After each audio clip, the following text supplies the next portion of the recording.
Bu ağac Uşmulat, yəni Yapon əzgili xərçəngin bir nömrəli dərmanıdır. Fikir verin. Görün, balaca bir ağacdır, ancaq nə qədər gətirir.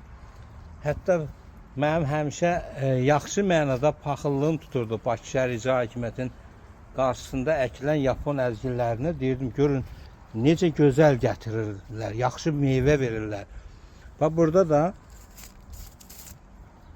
görürsünüz, bax, eynən bu şəkildə, yəni bu yaxşı ağac növüdür və xərçəngin də dərmanıdır. Gün döyəndə olduğuna görə, gün döyür bura həmişə, bu şəkildə, yəni gün döyən yer olduğuna görə, bax, bu artıq yetişib. Fikir verin, üstündə nə qədər hələ yığmışıq və nə qədər də yetişmişləri var. Ancaq başqa yerlərdə baxın bu Yapon əzgilinə və orada görərsiniz ki, bu hələ yaşıldır. Görürsünüz, sapsarı olur. Çünki gün döyəndir. Gün döyəndə, bax, bu şəkildə ağac yaxşı bar verir. Çalışın ağac əkəndə onu gün tutan yerdə əkin. Xərçəngin bir nömrəli dərmanı.